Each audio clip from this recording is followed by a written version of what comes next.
शास्त्रों में मंत्रों में बड़ी सामर्थ्य है। जब मंत्रों का ज्ञाता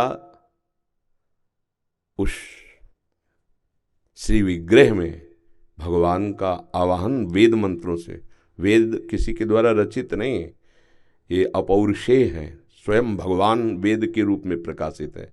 तो जो मंत्र वेत्ता, त्रिकाल संध्या करने वाला, ब्रह्मणत्व से युक्त, जब ब्रह्म ऋषि आवाहन करता है मंत्र से, तो भगवान जो सर्वत्र विराजमान है वो वहाँ प्रकाशित हो जाते हैं। हृदय में भगवान सबके विराजमान है ना, पर प्रकाशित तो नहीं है ना। और जहाँ मंत्र जपे आप, तो हृदय में भगवान प्रकट हो जाते हैं, मंत्र का प्रभाव। अब वो विग्रह तो पाषाण का प्रकट में दिखाई दे रहा है, अष्टधातु का प्रकट में दिखाई दे रहा है, या चित्रपट दिखाई दे रहा है। जहां भावपूर्वक मंत्रों का उच्चारण किया गया तो भगवान वहीं प्रकट हो गए। मंत्रों में बड़ी सामर्थ्य है। जब जन्मेजय जी को ये पता चला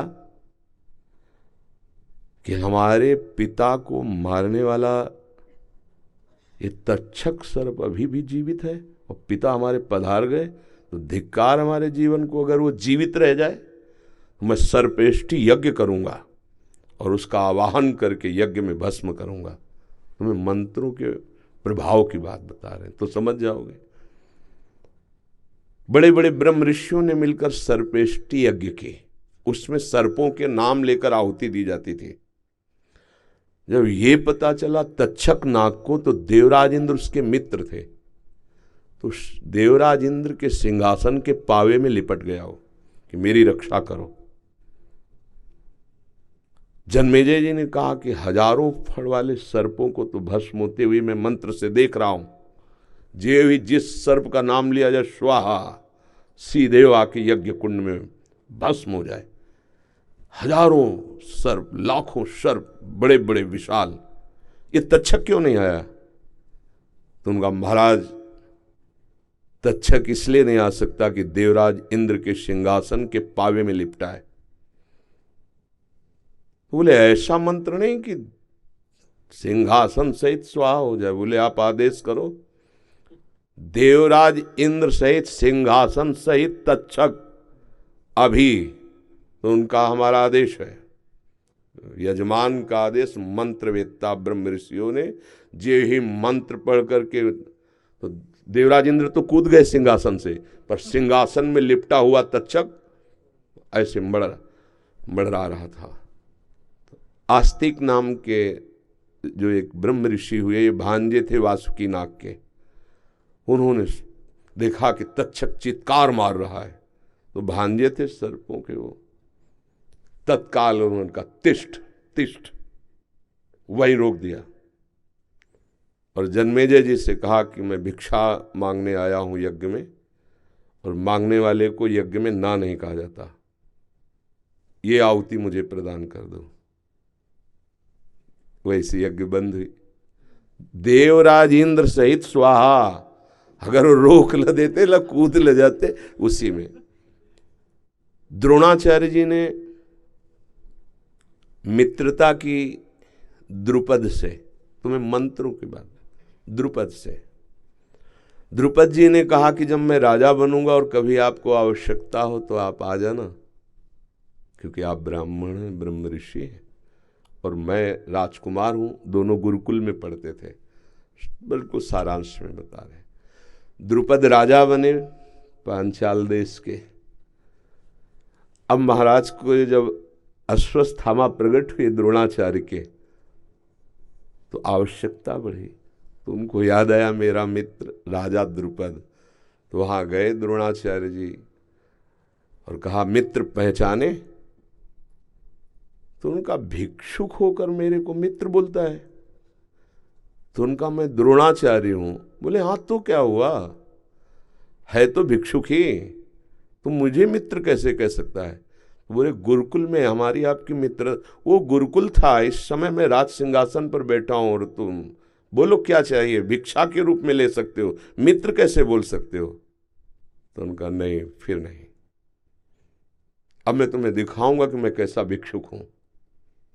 जब पांडवों और कौरवों को धनुर्विद्या की शिक्षा दी, पारंगत हो गए, तो कहा गुरुदक्षिणा, द्रुपद को परास्त करके बंदी बना के हमारे चरणों में डालो। कौरवों की तो सामर्थ्य नहीं रही, वो परास्त हो गए द्रुपद से। अर्जुन, उन्होंने कहा गुरुदेव ये गुरुदक्षिणा अभी कुछ ही क्षणों में, दिव्यास्त्रों के ज्ञाता और पांचों भाई केवल, कोई सेना नहीं, परास्त करके द्रुपद को बंदी बना के डाल दिया द्रोणाचार्य के चरणों में। द्रोणाचार्य जी ने कहा मित्र, अब स्वीकार करते हो मेरे मित्र, क्योंकि इस समय मैं राजा हूं, तुम परास्त पड़े हो चरणों में। तो हाथ जोड़कर खड़े हो, बोले अभी सर कटवा सकता हूं तुम्हारा, पर नहीं, मैंने तुम्हें मित्र कहा है, जाओ राज्य करो, पर भिक्षुक मत समझो। आज से आधे राज्य का कर हमारे घर भेजवाओगे और राजा तुम बनोगे। द्रुपद को बहुत अंदर क्रोध हुआ, पर स्वीकार कर लिया सब कुछ। अब वो इस बात में खोज रहे थे कोई मंत्रवेत्ता मिले जो द्रोणाचार्य का सर काटने वाला पुत्र पैदा कर सके। तो जब ऐसी बात करते तो ब्रह्म ऋषि जन ना कर देते। दो ऐसे ब्राह्मणत्व से युक्त मिले जिन्होंने तो यज्ञशाला से द्रोणाचार्य जी के वध का संकल्प करके हवन करने से दृष्टद्युम्न पैदा हुआ, द्रौपदी जी पैदा हुई। सुना है आपने? मंत्रों में इतनी सामर्थ्य है। फिर भगवान, वेद तो स्वयं भगवान का स्वरूप है, और उन मंत्रों का जो उच्चारण करके आवाहन किया जाता है तो निश्चित भगवान उस विग्रह में प्रकाशित हो जाते हैं। मंत्रों में बड़ी सामर्थ्य है। ये लाला बाबू हमारे वृंदावन के महान संत हुए, पहले बहुत बड़े सेठ कलकत्ता के थे। तो उन्होंने श्री राधा मोहन चंद्रमा नाम के ठाकुर जी विराजमान किए।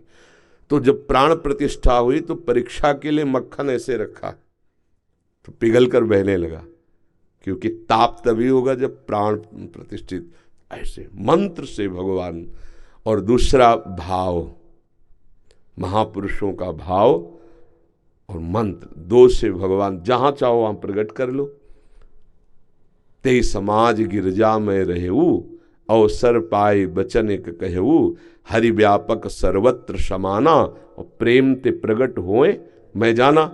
यदि मंत्र नहीं आता तो प्रेम हो तो भगवान प्रकट हो जाएंगे, नहीं तो मंत्रवेत्ता। अब जैसे प्रेमी जन भगवान की छवि को लिए, विग्रह को, और छाती से लगा लिए, और भाव में तो प्राणों से प्राण, हृदय से भगवान, बिल्कुल प्राण प्रतिष्ठा हो गए। जैसे महाभागवत प्रेमी जन, जैसे मीरा जी, मेरे तो गिरधर गोपाल, तो साक्षात गिरधर।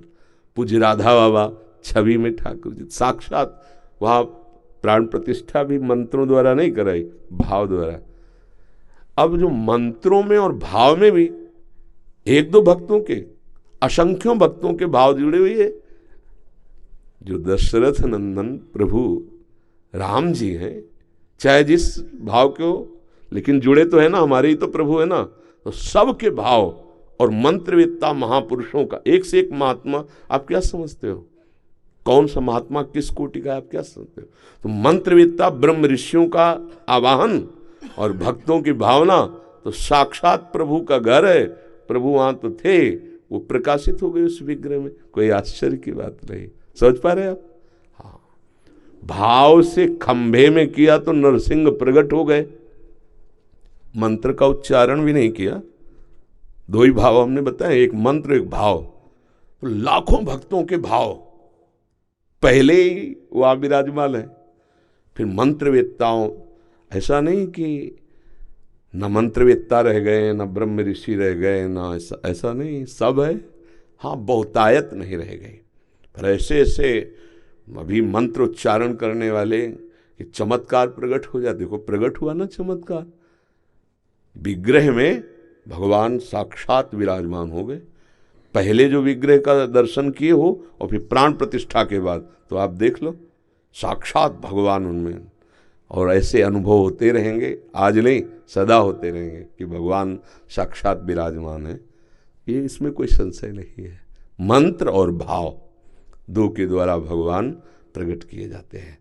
जैसे हृदय में भी जो मंत्र नहीं जप रहा, नाम जप नहीं, जिसके भाव नहीं, भगवान भाववश्य भगवान।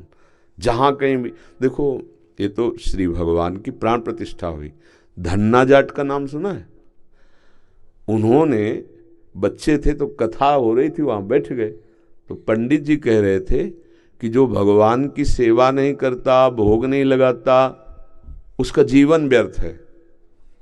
9 किशोर बालक थे, तो ये बात बैठे भगवान की सेवा। तो एक दिन पंडित जी कथा के पहले वो अपने ठाकुर सेवा करते, तो वहाँ पहुँच गए, देखा ठाकुर सेवा, वो रोने लगे, हमको भी ठाकुर जी दे दो, गुरु जी हमको भी ठाकुर जी दे दो। उन्होंने देखा बच्चा है, ठाकुर जी की बात कह रहा है। उनका कथा के बाद 7 दिन कथा हो जाने के बाद वो इंतजार करते, 7वें दिन वो सब अपनी सामान बांधे और घोड़े पे चलते थे उस समय। तो वो रास्ते में पीछे, गुरु जी आप कह रहे थे भगवान दे देंगे कथा के बाद। उनके मन में दया आई कि बच्चा है क्या, तो अपने शालिग्राम भगवान विराज को भांग का बट्टा, भांग खाते थे, तो वैसे बोले तुम्हें छोटे ठाकुर चाहिए कि बड़े ठाकुर? तो बच्चे थे, उनका बड़े ठाकुर चाहिए, तो भांग का बट्टा दे दिया। अब देखो कुछ नहीं है भांग बांटने वाला, बस वो भाव कर लिए ना मेरे। अब गरीब घर में थे तो बाजरे की रोटी, माँ 1-2 रोटी ऐसे ठाकुर जी को, और उन्होंने बताया था कि सेवा कैसे करोगे, बोले नहा के नहला देना और पवा के पा लेना। वो समझते थे ऐसे। और वो बालक, उनका पाव 1 दिन 2 दिन 3 दिन 4 दिन, ठाकुर जी हाँ वो हठ कर लिए, नहीं पाए स्वयं। जब हठ करके कि हम अपने प्राण त्याग देंगे लेकिन बिना आपके पाए हम पाएंगे नहीं, तो वहीं प्रभु प्रकट हो गए। भांग के बट्टे से भगवान प्रकट हो गए, मित्रवत धन्ना जी के साथ खेलते भगवान। भाव और मंत्र दो में बड़ी सामर्थ्य है, उसमें संशय नहीं करना चाहिए, बहुत अपार सामर्थ्य है। अब क्या हो गया, इतना आहार विहार अपवित्र हो गया है कि मंत्रों को सिद्ध कर पाना उसको से थोड़ा कठिन, पर ऐसा नहीं कि नहीं है। त्रिकाल संध्या करने वाले ब्रह्मणत्व से युक्त जो ब्रह्म ऋषि जन है, अगर मंत्रवेत्ता आवाहन करें तो वैसा ही प्रभाव। आप तो वहाँ दर्शन ही किए होंगे, प्रभु के दर्शन ही किए होंगे, अयोध्या में ही रहते हैं। अभी जाना है प्रभु जी, अभी जा नहीं पाए। हाँ तो आप दर्शन करना।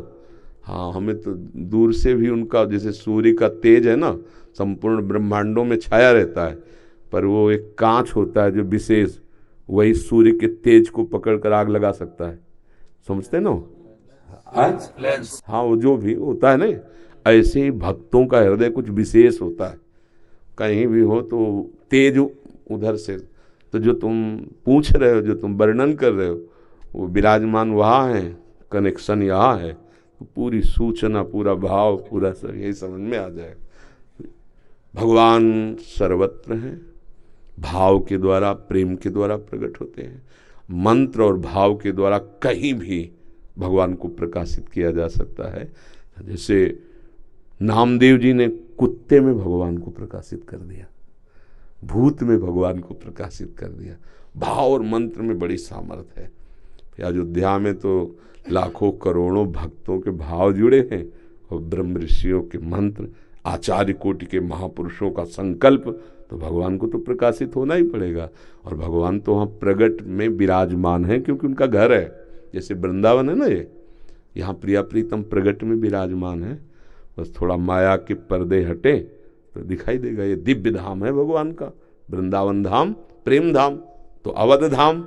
जैसे यहाँ कृष्ण जन्म का स्वरूप मथुरा, तो राम जी के जन्म का स्वरूप अवध, और ये लीला विहार स्थली प्रिया प्रीतम की प्रेम धाम है। बड़े भाग्यशाली जन हैं जो भगवान के नाम रूप लीला धाम से जुड़े हुए हैं, अपनापन किए हुए हैं। ये यहाँ भी भगवान है, बस यहाँ के भगवान प्रकट हो जाए, निहाल हो जाए।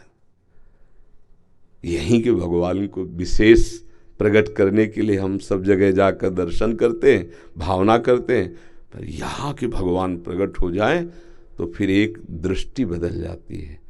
सिय राम मैं, अब देखो दृष्टि बदल गई। सब जग जानी, उसे न स्त्री दिखाई दे रहा न पुरुष दिखाई दे रहा, यहाँ भगवान प्रकट होने पर सब प्रभु अपने आराध्य देव। जड़ चेतन जग जीव जत सकल राम मैं जानी, ये यहाँ के भगवान प्रकट होने पर न जड़ है न चैतन्य, एकमात्र प्रभु। कैसा परमानंद होता होगा उन महाभागवतों को जो सब में भगवान का दर्शन करें। जैसे मंदिर में जाके दर्शन करते हैं, ऐसे सबके हृदय मंदिर में भगवान विराजमान। पर्दा हटा माया का तो भगवान सबके अंदर बैठे उस महापुरुष को दिखाई देते हैं। भाव और मंत्र में अपार सामर्थ्य है, इसमें कभी संशय न करें। ठीक है।